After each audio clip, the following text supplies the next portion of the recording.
नमस्कार, मैं विभा मिश्रा आपके समक्ष पुनः उपस्थित हूँ। आज हम देखेंगे मध्य प्रदेश के बच्चों के लिए जो माध्यमिक शिक्षा मंडल ने प्रश्न बैंक अपलोड की है। यह प्रश्न बैंक आपको जो प्रस्तुत की जा रही है, इसी से ही प्रश्न पत्र आएगा। चूंकि कोरोना काल में बच्चों को ये सुविधा दी गई है कि कुछ पाठ्यक्रम उनका कम किया गया है और एक प्रश्न बैंक जो है इससे ही आएगा। तो यदि हम ये प्रश्न बैंक तैयार कर लेते हैं तो बच्चों को बहुत सुविधा होगी। क्योंकि कोरोना काल ये आपको ऐसा अवसर दे रहा है कि आपको कम कोर्स में आप अच्छे नंबर ला सकते हैं। तो इसके लिए जो प्रश्न बैंक में जो प्रश्न है, इस वीडियो में मैंने 1 नंबर के प्रश्नों को लिया है। चूंकि हर यूनिट से हर प्रकार के प्रश्न होंगे, तो आज हम इस वीडियो में केवल 1 नंबर के प्रश्न लेते हैं। तो वस्तुनिष्ठ प्रश्नों में हमें ये फायदा होगा कि यदि हम उनको तैयार करते हैं तो उसमें स्कोरिंग अच्छी होगी, हमें सीधे-सीधे नंबर मिलेंगे। तो हम शुरू करते हैं। इस वीडियो में यूनिट 1 से 5 तक के मैंने 1 नंबर के प्रश्न लिए हैं। तो यूनिट 1 से 1 नंबर के प्रश्नों में पहला प्रश्न है कि व्यष्टि अर्थशास्त्र का अर्थ है। इसका सही उत्तर है आ, विशिष्ट आर्थिक इकाइयों का। तो विशिष्ट आर्थिक इकाइयां जो होती हैं अर्थात व्यक्तिगत, वैयक्तिक, जिसमें हम कहते हैं कि एक इकाई, सूक्ष्म इकाई का अध्ययन किया जाता है। दूसरा प्रश्न, व्यष्टि अर्थशास्त्र तथा समष्टि अर्थशास्त्र दोनों हैं। इसका सही उत्तर है आ, परस्पर पूरक। तो व्यष्टि के बिना समष्टि अधूरा है और समष्टि के बिना व्यष्टि। पूरक अर्थात ये एक दूसरे के बिना अधूरे हैं। यदि हमें व्यष्टि अर्थशास्त्र का अध्ययन करना है तो समष्टि का भी करना होगा और समष्टि अर्थशास्त्र का करना है तो व्यष्टि का भी करना ही होगा। तो ये एक दूसरे के पूरक कहलाते हैं। प्रश्न तीसरा, निम्न में से किस अर्थव्यवस्था में सामाजिक हित एवं कल्याण को महत्व दिया जाता है? तो यह अर्थव्यवस्था है बा, समाजवादी अर्थव्यवस्था। समाजवादी अर्थव्यवस्था में सामाजिक हित एवं कल्याण को महत्व दिया जाता है। प्रश्न चौथा, उस केंद्रीय समस्या की पहचान कीजिए जो उत्पादित की जाने वाली वस्तुओं की मात्रा से संबंधित है। तो इसका उत्तर जो है द, इनमें से कोई नहीं। क्योंकि कितना उत्पादन किया जाए मात्रा से संबंधित ये इसमें नहीं है। क्या उत्पादन किया जाए, कैसे उत्पादन किया जाए, किसके लिए उत्पादन किया जाए, किंतु कितना या मात्रा से संबंधित इसमें कोई भी ऑप्शन नहीं है। तो इसका सही उत्तर होगा द, इनमें से कोई नहीं। प्रश्न 5, सूक्ष्म अर्थशास्त्र अध्ययन करता है। इसका सही उत्तर है बा, विशिष्ट फर्मों का। सूक्ष्म अर्थशास्त्र को हम व्यष्टि अर्थशास्त्र भी कहते हैं, जिसमें विशिष्ट व्यक्तिक इकाइयों का अध्ययन किया जाता है। तो विशिष्ट लगा हुआ है, विशिष्ट फर्म यानी सूक्ष्म अर्थशास्त्र से संबंधित है। अगला प्रश्न जो कि यूनिट 2 से लिया गया है, जब सीमांत उपयोगिता शून्य होती है तब कुल उपयोगिता, इसका उत्तर है सा, स्थिर रहती है। अधिकतम होकर ये शून्य के साथ कुल उपयोगिता, जब सीमांत उपयोगिता शून्य होती है तो कुल उपयोगिता अधिकतम भी होती है और वो स्थिर भी होती है, क्योंकि उसके बाद वो घटने लगती है। तो इसमें इसका सही उत्तर है स्थिर रहती है। प्रश्न दूसरा, सीमांत उपयोगिता हो सकती है। तो इसका सही उत्तर है द, उपर्युक्त सभी। जब हम सीमांत उपयोगिता वक्र बनाते हैं तो x अक्ष के जो ऊपर वाला हिस्सा वो धनात्मक कहलाता है, जो x अक्ष को संपर्क टच करता है वो शून्य और उसके नीचे वाला ऋणात्मक। तो ये सीमांत उपयोगिता वक्र धनात्मक भी हो सकता है, ऋणात्मक भी हो सकता है और शून्यात्मक भी हो सकता है। इसका सही उत्तर है उपर्युक्त सभी। तीसरा, उदासीनता वक्र का नीचे की ओर ढाल सूचित करता है। इसका सही उत्तर है ऋणात्मक ढाल। उदासीनता वक्र चूंकि बाएं से दाएं नीचे गिरता हुआ होता है प्रतिस्थापन प्रभाव के कारण, तो इस वक्र का ढाल हम ऋणात्मक ढाल भी कहते हैं।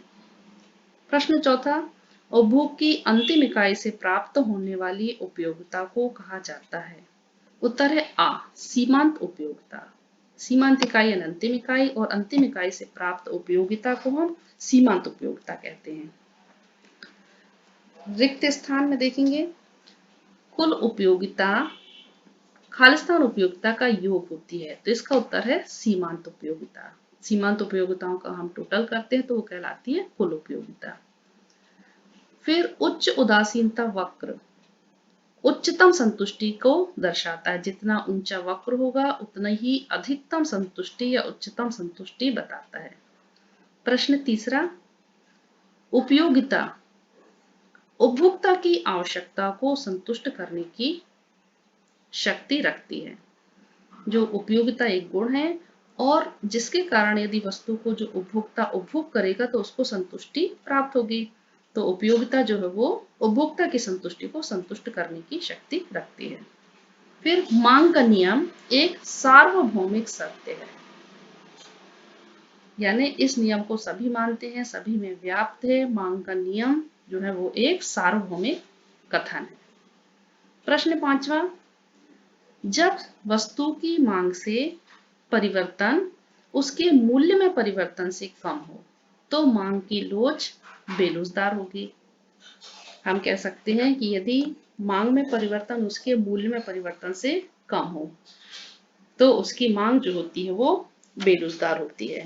यदि हम मान लें कि मांग में परिवर्तन 10% हुआ और मूल्य में परिवर्तन 15% हुआ, यानी मांग में प्रतिशत परिवर्तन कम और मूल्य में अधिक, तो इसका भागफल जो होगा वो इकाई से कम होगा। तो इकाई से जो कम होती है वो बेरोजगार मांग होती है। अगला प्रश्न, सत्य असत्य। तो पहला है उपयोगिता व्यक्तिगत होती है, तो ये सत्य है। जो उपयोगिता होती है वह उसी व्यक्ति विशेष के लिए होती है जो उस वस्तु का उपभोग कर रहा है, तो उसी व्यक्ति से संबंधित होती है, तो इसे हम कह सकते हैं उपयोगिता जो होती है वो व्यक्तिगत होती है। फिर सीमांत उपयोगिता ऋणात्मक हो सकती है, ये सत्य है। अभी अपन ने पहले भी देखा था कि जो x अक्ष के नीचे जो वक्र जाता है वो ऋणात्मक कहलाता है।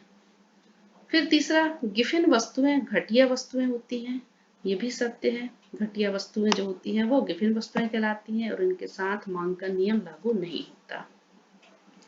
फिर चौथा, जब मांग तालिका को रेखा चित्र द्वारा व्यक्त किया जाता है तो उसे मांग वक्र कहते हैं, सत्य है ये। मांग के नियम के अंतर्गत जो हम तालिका बनाते हैं उस तालिका से जो हम चित्र बनाएंगे तो जो वक्र होता है वो मांग वक्र कहलाता है। पांचवा, मांग वक्र दाएं से बाएं नीचे की ओर झुका हुआ होता है, ये असत्य है, क्योंकि मांग वक्र का ढाल दाएं से बाएं नहीं होता, ये होता है बाएं से दाएं। फिर एक वाक्य में उत्तर।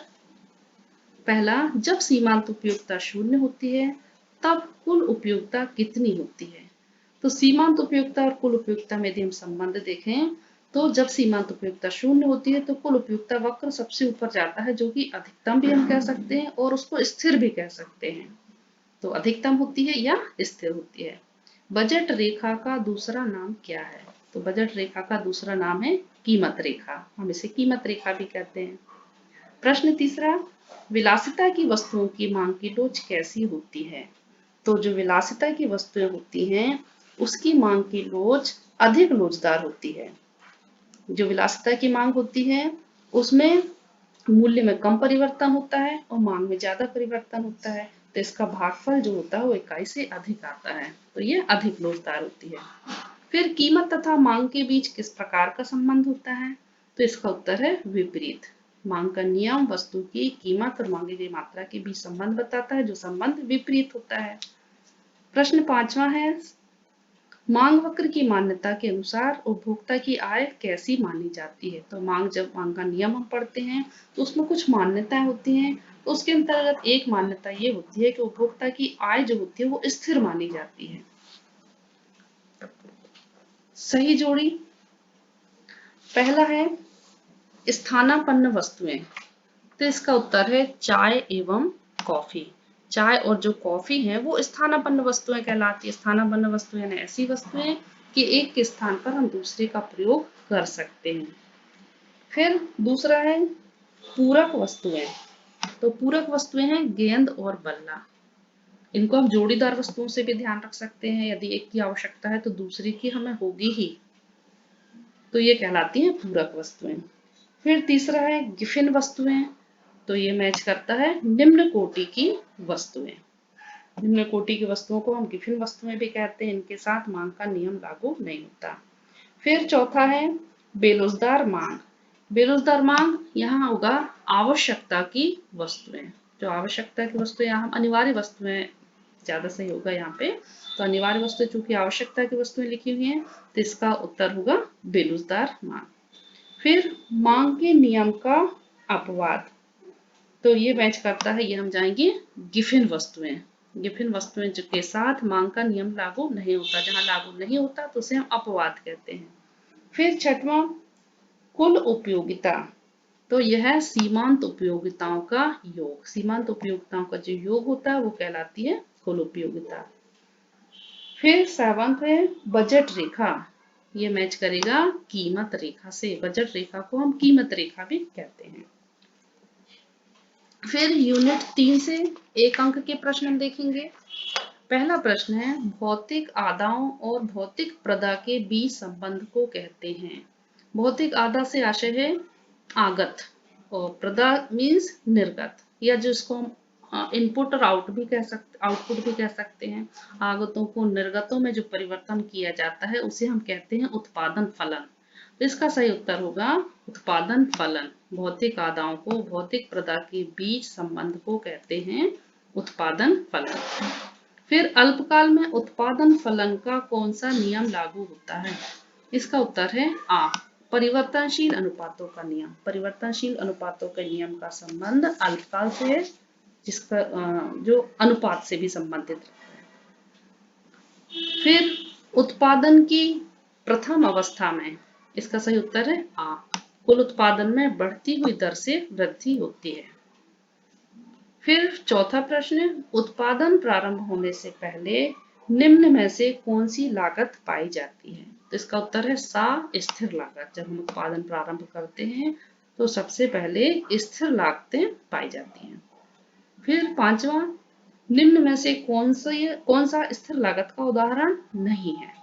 तो इसका उत्तर है सा, अस्थायी श्रमिकों का मजदूरी और वेतन। भूमि और भवन व्यय भी स्थिर लागत है। प्लांट और मशीनरी पर व्यय भी स्थिर लागत है। और लाइसेंस फीस जो कि मशीनरी आदि प्लांट आदि से संबंधित है, तो ये भी स्थिर लागत के अंतर्गत आती है। इसमें जो सही उत्तर होगा अस्थायी श्रमिकों का मजदूरी और वेतन, ये स्थिर लागत का उदाहरण नहीं है। फिर रिक्त स्थान की पूर्ति, पहला वह नियम जो, इसका सही उत्तर है अल्पकाल में। वह नियम जो अल्पकाल में लागू होता है उसे परिवर्तनशील अनुपातों का नियम कहते हैं। फिर दूसरा, वह नियम जो दीर्घकाल में लागू होता है उसे पैमाने के प्रतिफल का नियम कहते हैं। तो पैमाने के प्रतिफल का नियम का संबंध दीर्घकाल से है और परिवर्तनशील अनुपातों के नियम का संबंध अल्पकाल से है। तीसरा, औसत लागत तथा सीमांत लागत दोनों ही कुल लागत से ज्ञात की जाती है। यदि हमें कुल लागत दी हुई है तो उससे हम सीमांत लागत भी निकाल सकते हैं और भाग देकर हम औसत लागत की गणना भी कर सकते हैं। चौथा, सीमांत लागत औसत लागत को उसके सबसे निचले बिंदु पर काटती है। यदि हम वक्र बनाएंगे तो वक्र जो है वो सीमांत लागत और औसत लागत का जो कटन बिंदु होगा, उस कटन बिंदु हम देखेंगे कि औसत लागत का जो न्यूनतम बिंदु, उस पर उसकी सीमांत लागत जो है वो काटती है। उस बिंदु पर सीमांत लागत और औसत लागत बराबर भी कहलाते हैं। फिर फर्म की संख्या बढ़ने पर बाजार में पूर्ति बढ़ती है। यदि फर्म की संख्या बढ़ेगी तो उत्पादन भी बढ़ेगा, उत्पादन बढ़ेगा तो पूर्ति भी बढ़ेगी। सत्य असत्य बताइए। पहला है शून्य उत्पादन होने पर परिवर्तनशील और स्थिर दोनों ही साधन घटा दिए जाते हैं। तो ये असत्य है। यदि उत्पादन नहीं हो रहा है, शून्य उत्पादन हो रहा है, तो हम परिवर्तनशील साधनों को बस घटाएंगे, स्थिर साधन तो वहन करने ही होते हैं। फिर दूसरा, अल्पकाल में परिवर्तनशील साधन अपरिवर्तित रहते हैं, ये असत्य है। अल्पकाल में परिवर्तनशील साधनों को हम बढ़ा सकते हैं, उनको परिवर्तित कर सकते हैं। फिर उत्पादन बंद कर देने पर स्थिर लागत शून्य हो जाती है, ये भी असत्य है। यदि उत्पादन बंद करते हैं तो हम एकदम से स्थिर लागतों को खत्म नहीं करते, स्थिर लागतें रहती हैं। फिर पैमाने के प्रतिफल का संबंध दीर्घकालीन उत्पादन फलन से होता है, सत्य है ये। पैमाने का संबंध दीर्घकालीन उत्पादन फलन से होता है। दीर्घकालीन उत्पादन के सभी साधनों को परिवर्तित किया जा सकता है, जिसका संबंध पैमाने के प्रतिफल से है।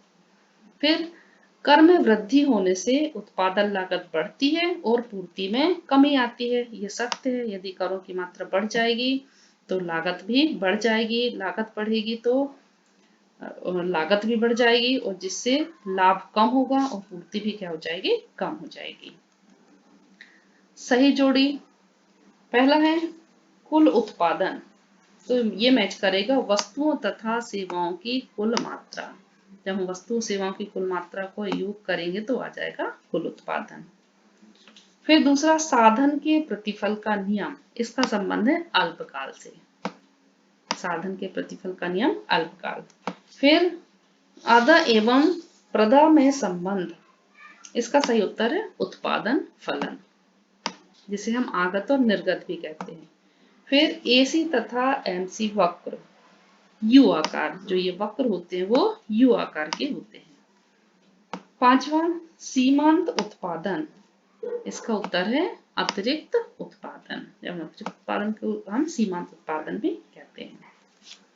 फिर यूनिट 4 से देखेंगे एक अंक के प्रश्न। पहला है निम्न में से बाजार का कौन सा स्वरूप कीमत निर्धारक होता है। तो कीमत निर्धारित करने वाला जो बाजार का स्वरूप है वो एकाधिकार है। आ एकाधिकार में जो भी उत्पादक होता है वही केवल उत्पादन का पूर्तिकर्ता भी होता है, उत्पादक भी होता है और वही वस्तु की कीमत निर्धारक होता है। फिर दूसरा पूर्ण प्रतियोगिता में विक्रय लागतें होती हैं, इसका उत्तर है सा, ना के बराबर। विक्रय लागतें यानी हम यातायात लागतें भी इसमें कह सकते हैं। यातायात लागतें, जो भी लागतें होती हैं वो ना के बराबर होती हैं। फिर रिक्त स्थान की पूर्ति, पहला है पूर्ण प्रतियोगिता की दिशा में क्रेताओं और विक्रेताओं की बहुत अधिक संख्या होती है। तो पूर्ण प्रतियोगिता की विशेषता है कि इसमें क्रेता विक्रेताओं की संख्या बहुत अधिक होती है। फिर दूसरा पूर्ण प्रतियोगिता में एक फर्म कीमत प्राप्त करता होती है। पूर्ण प्रतियोगिता में यदि हम देखें तो जो भी फर्म होती है वो कीमत प्राप्त करता फर्म होती है। सत्य असत्य, पहला है पूर्ण प्रतियोगिता की स्थिति में बाजार में कोई प्रतियोगिता नहीं पाई जाती, तो ये सत्य है। इसमें वस्तु एक ही कीमत पर होती है, बहुत अधिक क्रेता विक्रेता होते हैं, इसमें कोई भी प्रतियोगिता नहीं होती। दूसरा पूर्ण प्रतियोगिता में उत्पादक अलग अलग क्रेताओं से अलग अलग कीमतें ले सकते हैं, ये असत्य है क्योंकि पूर्ण प्रतियोगिता में एक ही कीमत होती है। जितने भी क्रेता विक्रेता होती है एक निश्चित कीमत पर वस्तुओं का क्रय विक्रय करते हैं। सही जोड़ी पहला है फर्म का साम्य, इसका उत्तर है ए आर बराबर एम आर। ए आर बराबर एम आर होता है उस बिंदु पर फर्म साम्य की स्थिति में होती है। दूसरा है सोना, इसका उत्तर है अंतरराष्ट्रीय बाजार। सोना जो है वो अंतरराष्ट्रीय बाजार के अंतर्गत आता है, विभिन्न राष्ट्रों में इसका क्रय विक्रय किया जाता है। फिर दूध, इसका उत्तर है स्थानीय बाजार। कपड़ा, कपड़ा मैच करेगा राष्ट्रीय बाजार से। इकाई 5 पहला प्रश्न है कीमत संतुलन तब समान रहता है जब, इसका उत्तर है आ मांग में वृद्धि बराबर पूर्ति में वृद्धि। प्रश्न दूसरा जब बाजार मांग बाजार पूर्ति से अधिक होती है तब स्थिति बनती है, इसका उत्तर है मांग के अतिरिक्त की। जब मांग अधिक होती है पूर्ति कम होती है तो वहां हम कहते हैं मांग आधिक्य की स्थिति होती है। तो ये यूनिट 5 तक एक अंक के प्रश्न हुए। उम्मीद है आप इन्हें तैयार करेंगे, बार बार देखेंगे, समझेंगे। चूंकि कोर्स तो आपका सभी का पूरा हो गया होगा, लेकिन ये स्कोरिंग है। आगे भी मैं आपको पार्ट 2 में पहले एक अंक के प्रश्न कराऊंगी। यदि आपको मेरा वीडियो पसंद आए तो प्लीज लाइक एंड सब्सक्राइब करें, और यदि कुछ आपको इस पे कुछ डिस्कशन करना है तो आप कमेंट बॉक्स में लिख सकते हैं। Thank you.